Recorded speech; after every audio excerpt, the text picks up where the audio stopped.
He has cholera. I'm so sorry.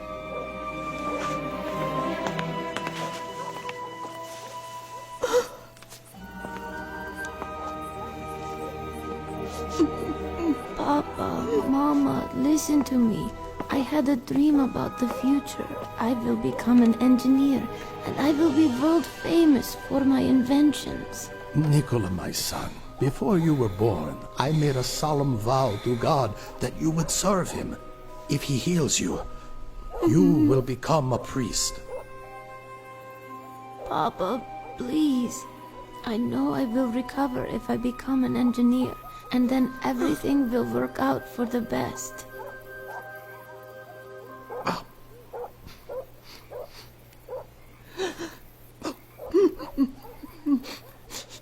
Oh God. Oh God, please forgive me. I beg of you, forgive me.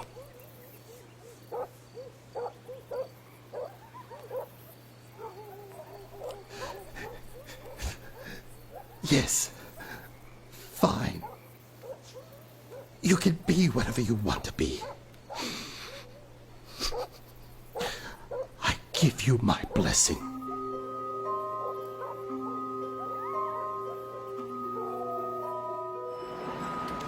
Mr. Tesla, I imagine because you are here now giving me this interview, that must mean you've recovered, thanks to God or someone else.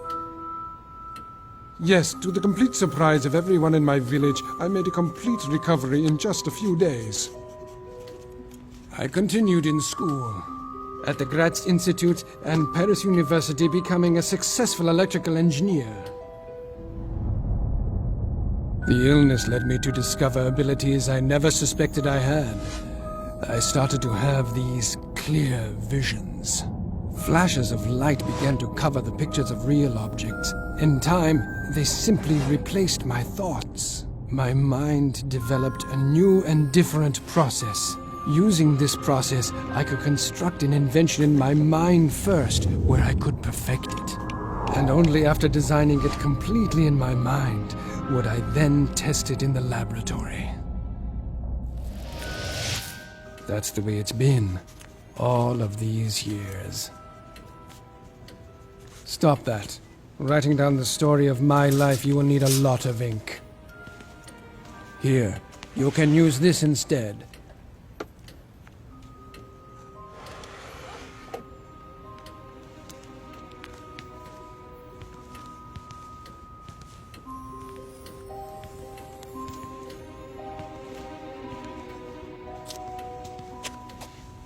This is a device for recording sound. Quite a great invention. It was not me who invented it, no. It was that damned Edison. Say something. What should I say? Whatever.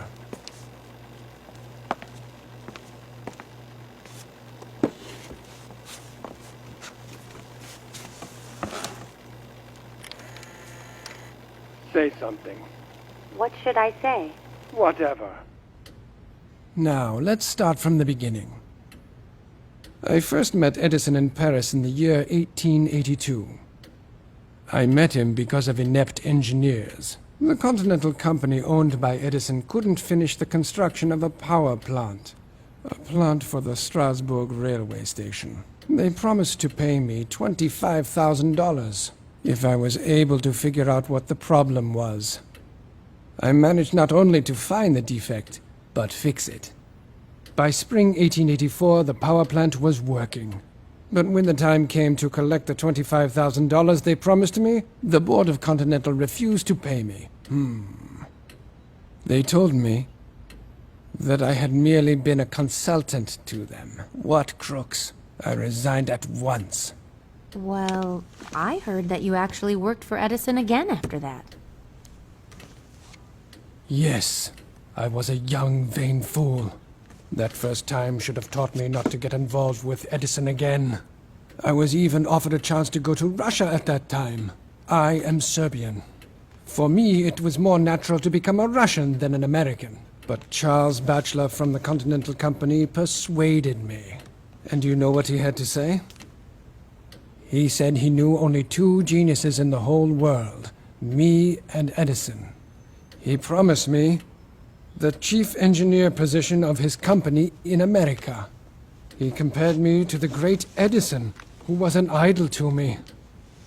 I was 28 and unemployed, so it didn't take much for me to completely lose my head. Obviously, I agreed. Edison was always a quick thinker. No wonder they called him Big Head behind his back. But he was a man without a conscience. You'll start as a regular engineer. You'll be in charge of fixing the electric motors and DC generators. But Mr. Batchelor promised me that I don't care what he promised you. I employ people and I define what they do in my company, and you, young man, will have to work hard to prove your value to me. Of course, I was never given the chief engineer position. I was an immigrant with 4 cents in my pocket. I had 2 options to choose from. I could beg in the street, or show that man my worth.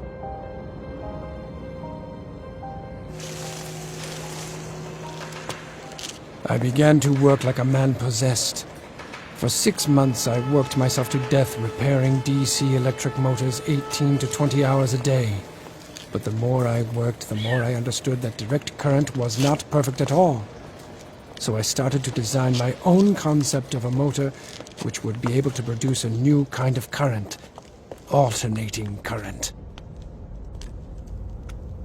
As opposed to Edison's preference, direct current, alternating current is changing its magnitude and direction all the time.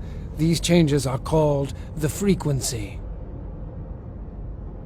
But the most important difference between AC and DC is that the direct current power plant using the usual voltage can transmit electricity effectively really no more than 1 mile. This means that in order to illuminate New York using direct current power plants, we had to build a huge network of local stations. But with alternating current, this would not be the case. Using AC to illuminate New York, we needed only one big power plant.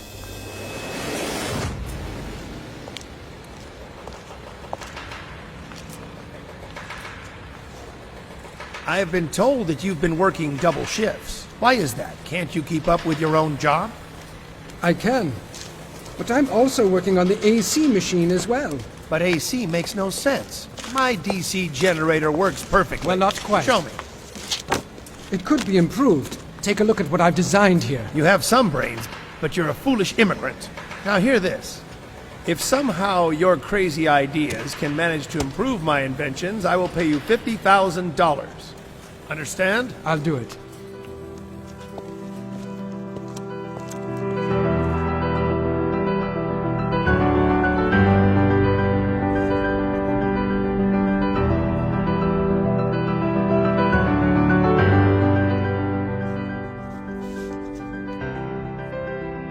But I didn't give up on the idea of using direct current to generate power. I fully immersed myself into the work, and soon was able to present Edison with not 1, but 24 different improved direct current motors. Here are all my drawings, sir.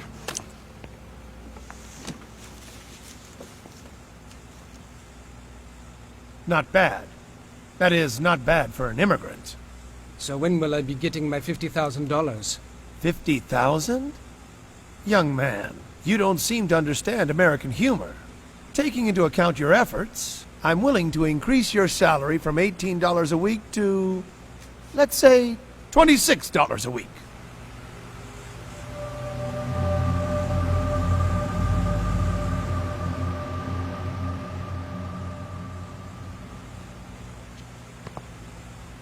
Business by nature is filled with cheating. And there was nothing uniquely American in the fact that I was duped.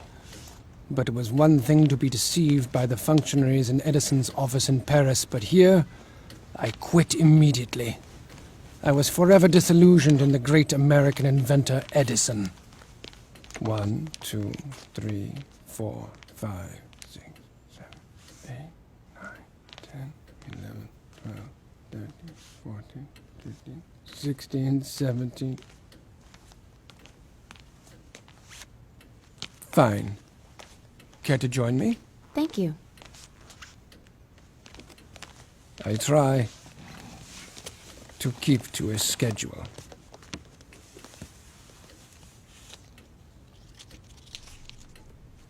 Well, even after you left working for Edison, he said many times that you were only an imitator, that you were unoriginal. Imitator? Not quite. I was always his opponent. I always made other choices.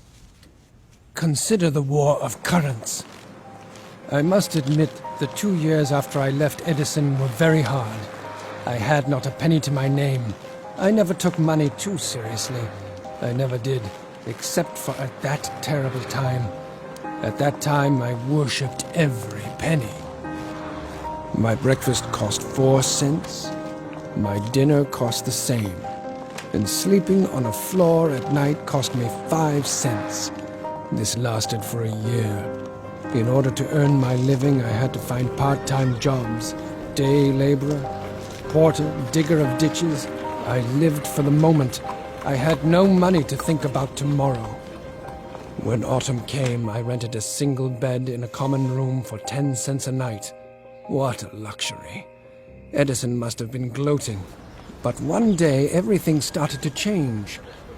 My friend Brown introduced me to entrepreneurs who were interested in electricity, and they invested money in my talent.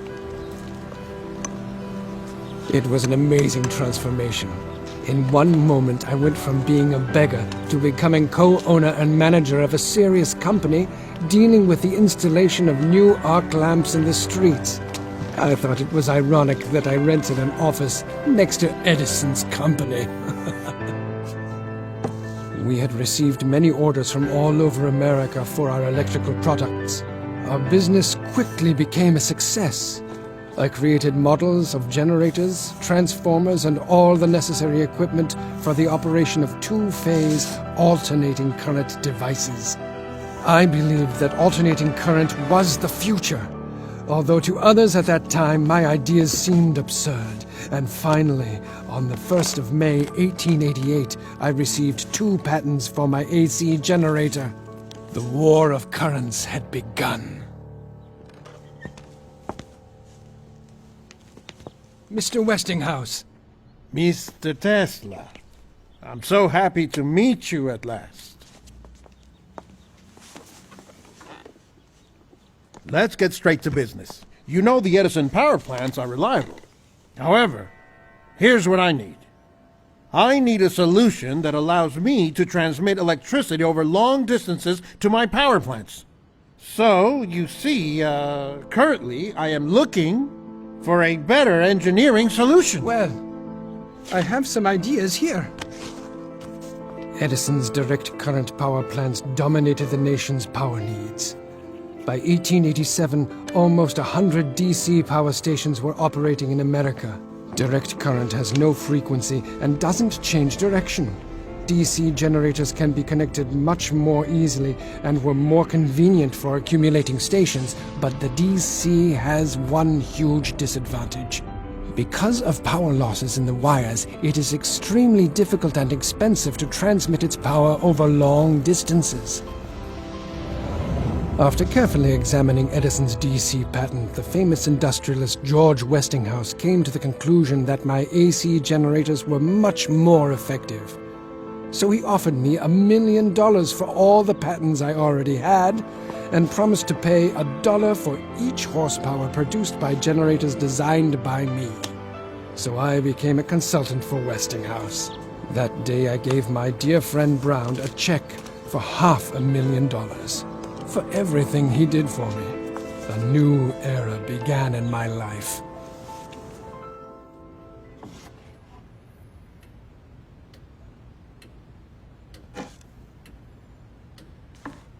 Alternating current is perfect. It is so pure and beautiful. It has the unique ability to disinfect any kind of surface, including the human body, killing microbes without causing any harm to the body's tissues. Is that dangerous? Don't worry. You can touch it.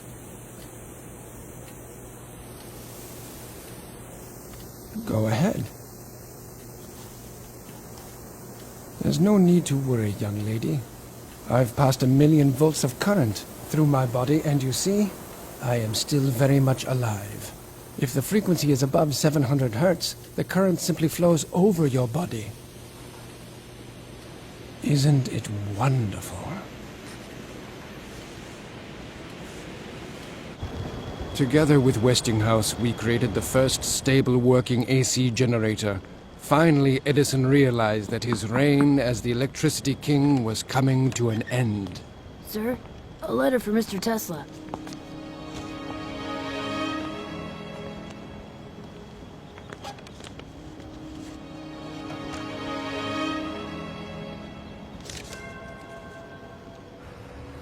Edison immediately brought a lawsuit against us for infringement on his patents. But of course he lost, as all my inventions were authentic. It was after that that he started to play dirty.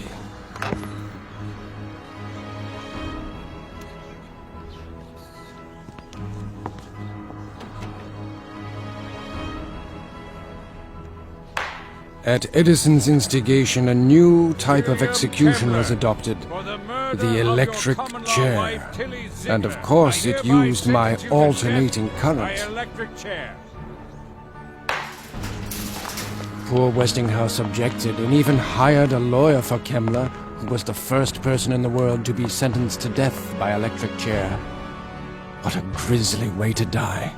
Despite all Edison's attempts to discredit my inventions and tarnish my reputation, my alternating current became more and more widespread. Westinghouse and I were gaining ground in this war of the currents.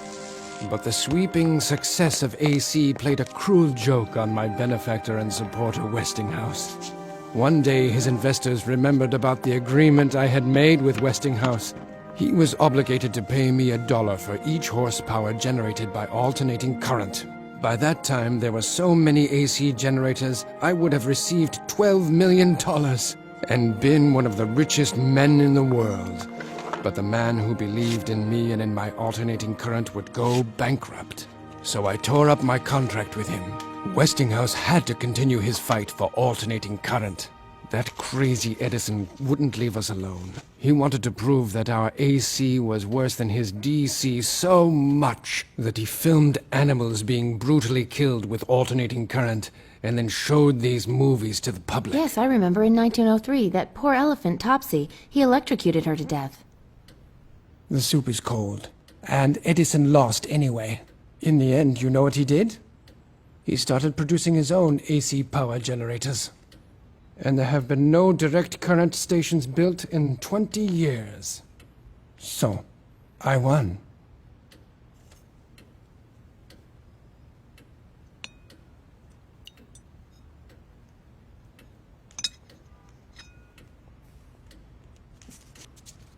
$320 milliliters.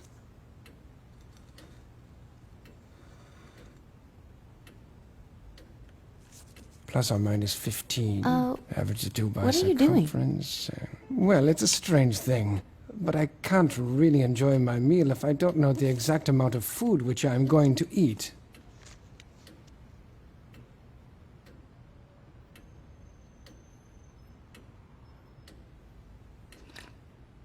As for Edison, I have never seen him again. Never. Even after he burned my laboratory. You mean the fire on Fifth Avenue? Many speculated it could have been sabotage. Even at that time, people were asking which of your employees were bribed by Edison. Do you know how it came to this? For 7 years, I worked in my laboratory studying magnetic fields and high-frequency currents. It was a productive period for me. As a result of my work, I received many patents, almost as many as Edison. As a result, the American Institute of Electrical Engineers invited me to lecture about my achievements in front of the most prominent electrical engineers of that time. I lit lamps simply by putting them in an alternating electromagnetic field. I showed how to transmit electricity without wires. I sent out lightning and used my hands to pass a current of 1,000,000 volts through my body. It was a huge success. I received a great ovation, and for the first time was called by my peers a man of the future. They offered me Faraday's chair, saying that since his death, no one else had been worthy to sit in it. Then they let me sip the whiskey from Faraday's cherished bottle. It was a great honor. Edison, of course, could not stand them recognizing me. On the 13th of March, 1895, there was a fire in my laboratory on South Fifth Avenue. All of my property was burned, as well as all the records for the last 10 years. As a result of the fire, I went completely bankrupt. Of course, Edison was not so stupid as to leave any evidence that he was behind the fire. But who else could have benefited from this? Within half a year, my business began to thrive again. Instead of starting from the beginning to rebuild what I had created, I restored everything from memory. Thanks to me, Westinghouse triumphed over Edison, winning a huge contract for the construction of a hydroelectric power plant at Niagara Falls. The newly formed company of Niagara Falls invested $100,000 in my research. With this money, I set up a great laboratory at 46 Houston Street, where I constructed a unique mechanical oscillator, which I used to do research on selective resonance.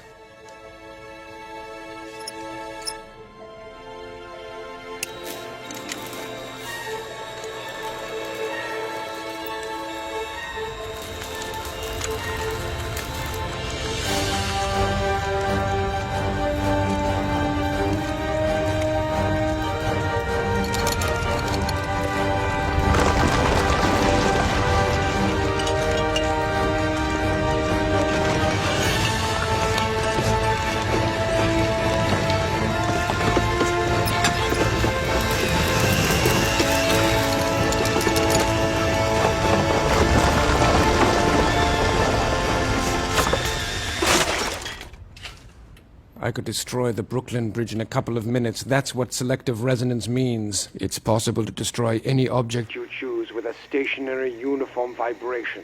The whole block of buildings was almost demolished. I've read about an earthquake that occurred in New York in 1898. You're saying that you did it? Or perhaps it was just a coincidence. Oh, what a wonderful place it was, my laboratory at 46 Houston Street.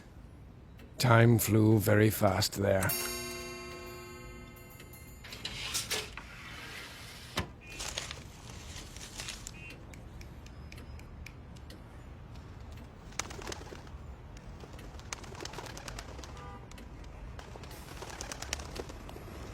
I envy the pigeons. They do not need to play stupid human games. They just spread their wings and fly away whenever they want. Without any regret. I don't like people. But I heard rumors about the elaborate parties which you used to organize. Yes, I threw...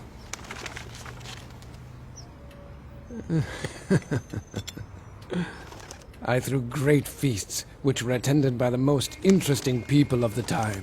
Brilliant, famous people. Kipling would read his poems to us. Mark Twain would make everyone laugh with his famous stories. Dvorak played piano.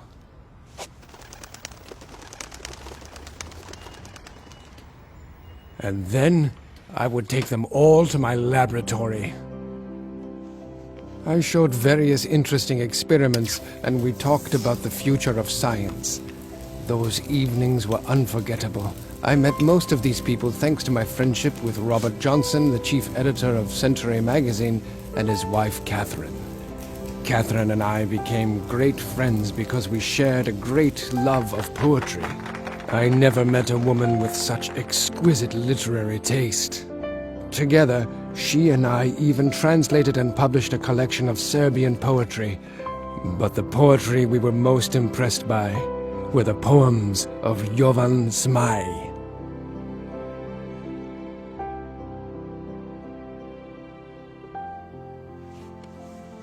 Honor can't be bought with gold, for an honest man can't be sold, since he needs it like the sun. The dishonest man would surely sell, but everyone knows quite well. As for honor, he has none. Yes, Robert was a dear friend of mine. And as for Catherine, oh, I loved her as much as a man can love a woman. And she loved me, but she was my good friend's wife. I've heard that once you saved Robert Johnson's life by persuading him to cancel a train trip, the train he would have been on crashed. I don't know what surprises me more, the fact that you predicted the train crash or that you actually saved the life of your rival, meaning you gave up your chance to be with Catherine. You must remember Robert was a friend of mine. As for that train crash, knowing it would happen was not unusual for me. I could always foresee the future, but not everyone believed me. I begged my friend and patron, Colonel Astor, not to board the Titanic, but he didn't follow my advice. How sad. Or maybe it was just a coincidence. Speaking of him, I've heard that Colonel Astor, who was the owner of the Waldorf Astoria hotels, was the one who gave you $30,000 for your research in Colorado Springs. That is not quite true. Mr. Astor financed some businessmen from a local electric company in Colorado Springs who were researching the electric potential of thunderstorms. It was they who invited me there. The fact that Colorado Springs is located in a zone of strong geomagnetic activity intrigued me. What this means is, there are more thunderstorms in that area than there is sunshine. The local engineers wanted to know if there is any way to accumulate the energy produced by lightning strikes and then use it. Of course, I could not pass up a chance to participate in such a unique experiment. The laboratory I built there was ideal. I put up a sign there saying, "Abandon all hope, ye who enter here," and began to do my geomagnetic research. In the center of my lab, I built this massive transformer. One end of its primary winding was grounded, and the other end I raised to a great height. As a result, this device was able to store energy and produce a lightning-like current of several million volts and a frequency of 150,000 hertz. But I wanted more. I wanted to know whether this technology could transmit energy wirelessly over long distances using the ground as a transmitter. Not far from the lab, I put 200 bulbs in the ground and waited for a storm. As soon as the ball at the top of the mast was struck by lightning, my laboratory came to life. The transformer collected the lightning energy and threw it into the atmosphere with triple force.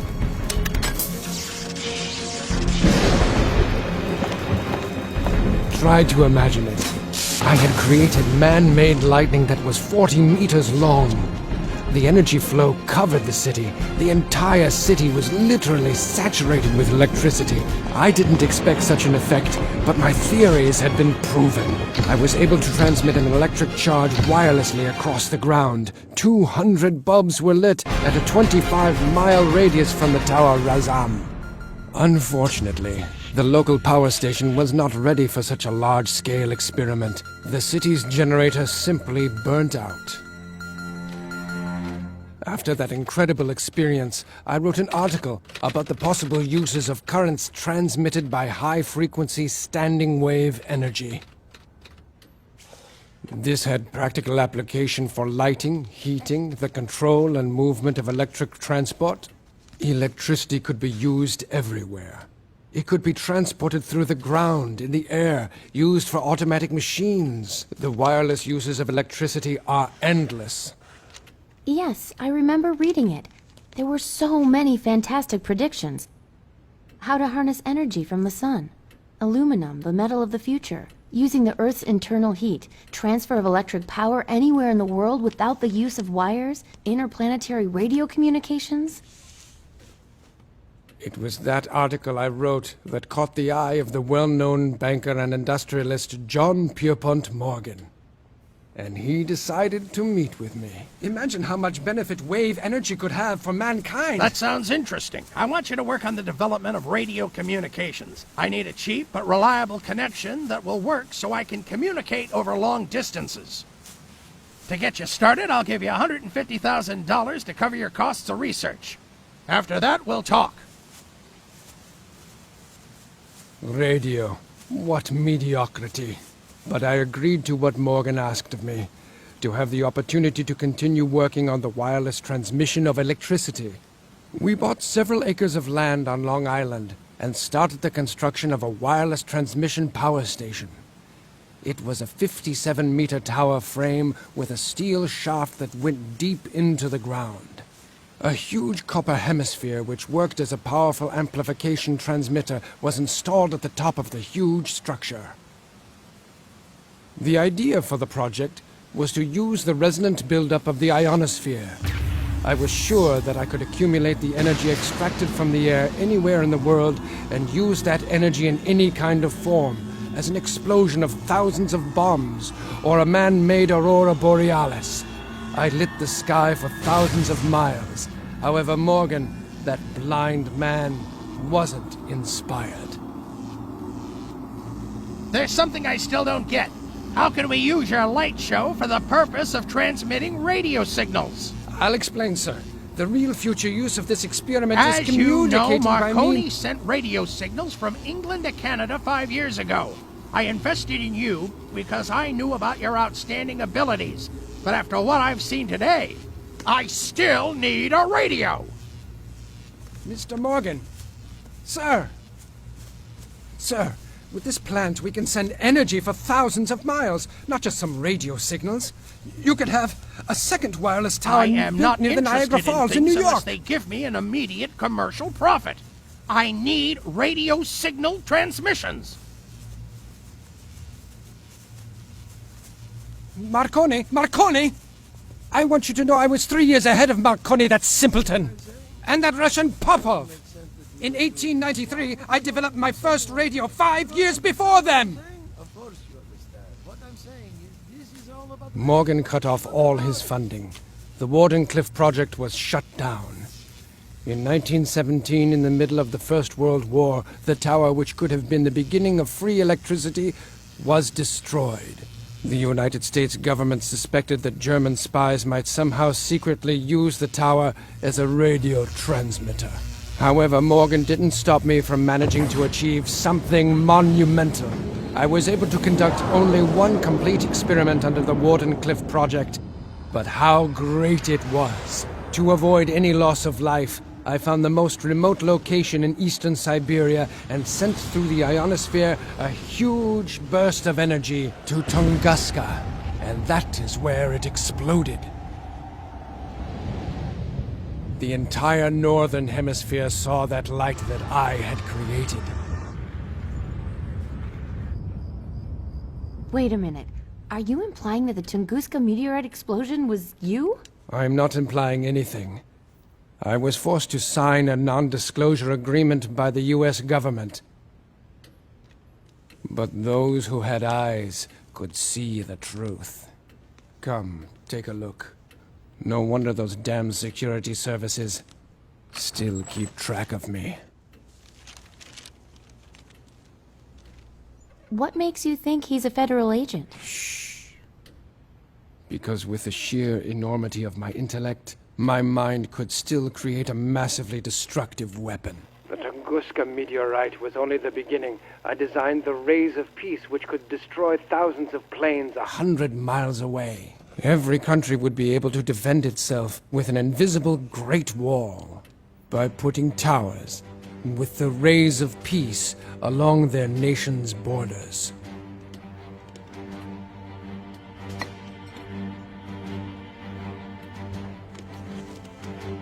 Of course, the military would give anything to get their hands on my rays of peace, so they could turn them into rays of death.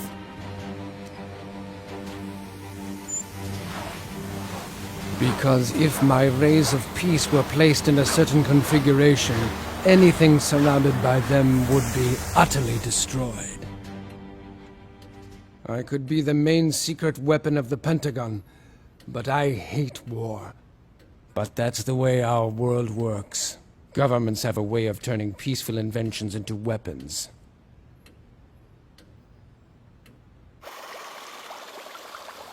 I was the one who invented the ability to control ships and airplanes by radio frequency.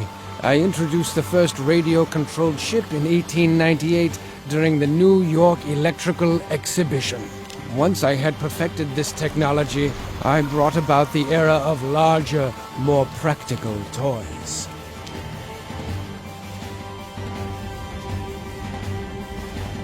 My research and experiments made it possible to control a warship remotely from the shore at a distance of 25 nautical miles. You see, it's really quite simple.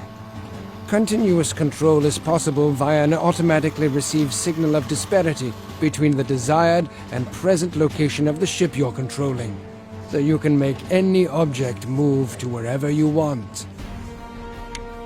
Naturally, the military immediately seized on the opportunity to control warships using radio waves. Since that time, the Pentagon has kept their eye on me. It is impossible to refuse them. At their request, I invented a radar locator to detect enemy submarines. Originally, I designed this instrument to search for minerals. I had other great ideas they could use. I was able to generate powerful electromagnetic fields that bend light and radio waves around any object, making the object completely invisible. This project was called Rainbow, but I doubt whether you have ever heard of it. The military can keep its secrets. I hate the military.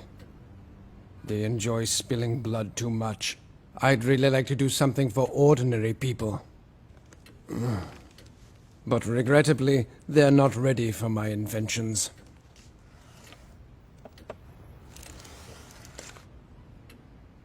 They're blind and stupid. Once I decided to prove to the general public that energy is present in the air, so I designed and assembled an 80-horsepower alternating current electric motor. Then I installed it in a new car, replacing the gasoline engine as its power source. My electric motor functioned flawlessly for an entire week without an additional power source. It also accelerated the car up to a speed of 150 kilometers per hour.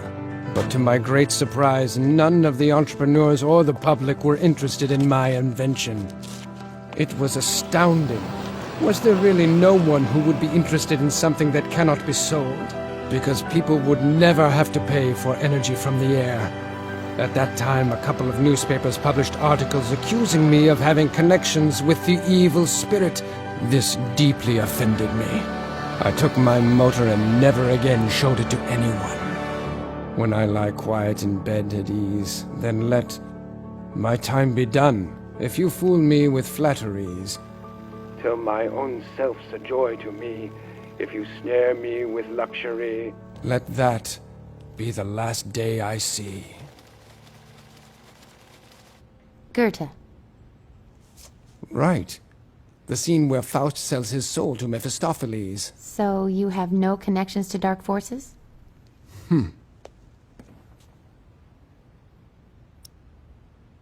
I often find myself quoting Faust. He thinks as I do. We are both ready to give everything we have for nature's secrets. Because of this, when I am reading Faust, it helps me to think.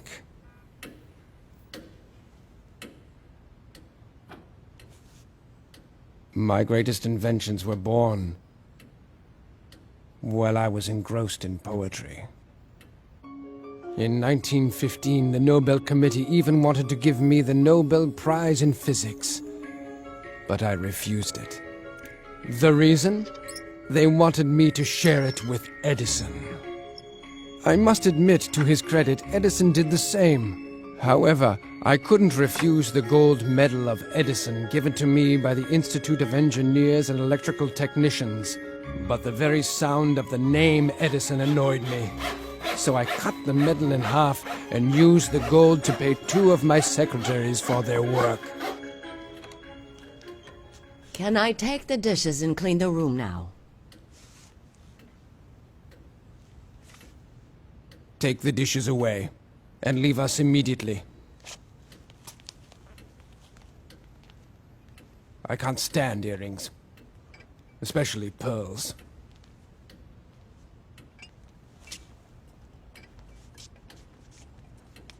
Those earrings have fake pearls. Good for her. The only way I could enjoy talking to such women would be by radio. as if they were aliens. But aliens don't exist. If they did, I'd give anything to be the one to interview them. They do exist. I have talked to them. In the first quarter of this century, everybody went mad because of the popularity of a new medium, radio. People with money to invest didn't want to talk about anything except that damned radio. I thought the idea of radio was old news and did not want to take part in any of their revelry. But in 1926, the heirs of Colonel Astor asked me to rework the radio transmitter to improve the quality of radio communications. I agreed, only for the sake of my old friend. While testing my equipment, I suddenly caught mysterious signals that were generated by some kind of technology. According to my calculations, they were sent from Mars, with a probability of 94%. But it happened only once. Perhaps it was because Mars was closer to the Earth than it had been in several thousand years. The signals stopped, and I could never prove that I had really caught the radio signals from Mars. But my contact with Mars had become the talk of the town. H.G. Wells mentioned my experience in his novel, The First Men on the Moon. There is definitely someone out there. Someone who wants to meet us just as we want to meet them. I believe someday we will meet them, creatures that can overcome the stellar abyss. We could learn so much from them. Unless, of course, they rip our guts out first. All of us are predators in this universe. You, me, the cat. Is that cat yours? Cats don't belong to anyone. That's why I love them. They produce electricity out of thin air, like I do.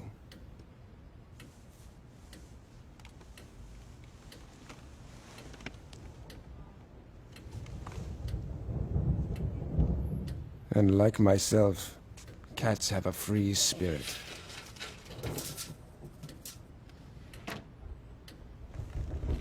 Here's a storm. So aren't you afraid? Me afraid of the storm? Once when I was a child, there was a terrible electrical storm. A tree next to me was struck by lightning. I felt as if the electricity was passing through me, but I didn't feel that it was hurting me. That's why I feel like I'm part of the storm when it arrives. I don't need a generator to produce power.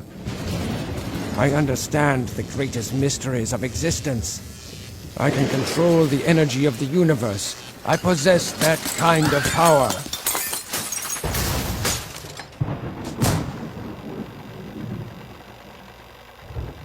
Well, now I'm sure the hotel staff will come.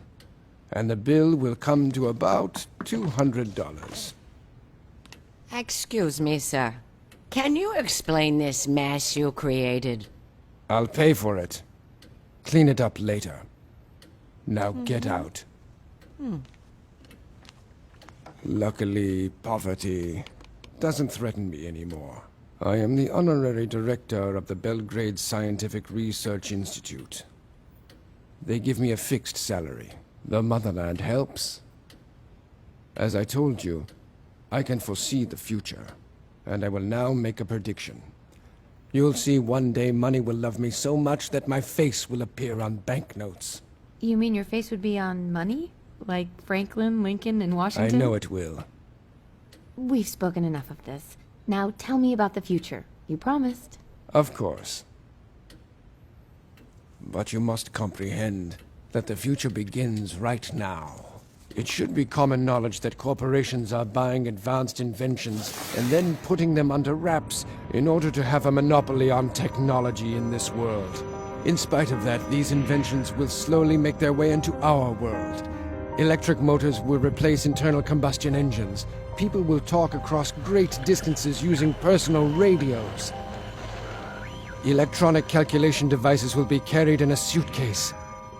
There will even be a unified information system throughout the world. It will be possible to send any information wirelessly anywhere. And energy too. Imagine this if you can. We will be able to send electricity wirelessly to the remotest areas on Earth. Another startling development will be the creation of artificial intelligence helping humans in their activities, but it will also be used as a weapon capable of manipulating people. The military will use microwaves of energy to disable communications and incapacitate the electronic devices of their enemy. And by gaining control of ionospheric energy on a global scale, we will be able to create earthquakes. I predict you will live to see all these things. What a future. A terrible and great time is waiting for us. For you, but I won't see it. My time is short. I have only one more day on this earth. Tomorrow.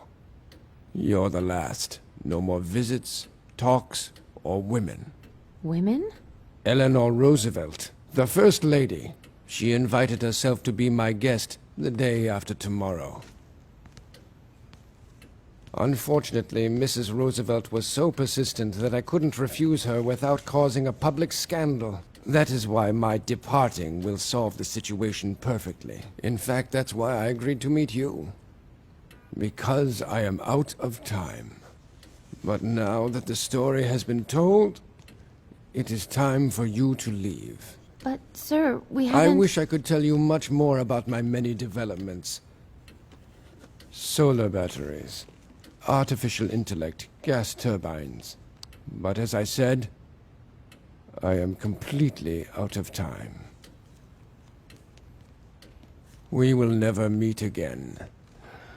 No one will ever know to where I've disappeared. But, sir, Not another word. Just go. What a pity. You'll never have the opportunity to use all the things you heard from me.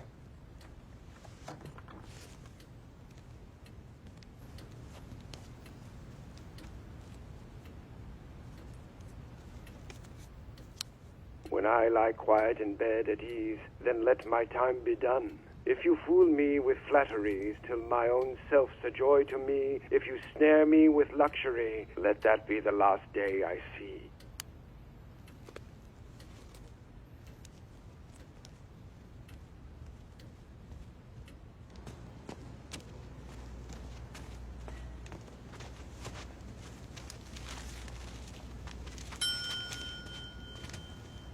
I'll take that tape recorder you have, please. What gives you the right to demand this of me? I'm protected by U.S. law under the Freedom of Information. Actually, that's not true, ma'am. Everything this man produces is considered property of the U.S. government and subject to seizure. So please, don't make things more complicated for yourself. Now I have a warning for you. If you tell anyone about this, you'll be imprisoned in Leavenworth the rest of your life. Understand, ma'am?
Pardon me, but what has happened to Mr. Tesla? Mr. Tesla?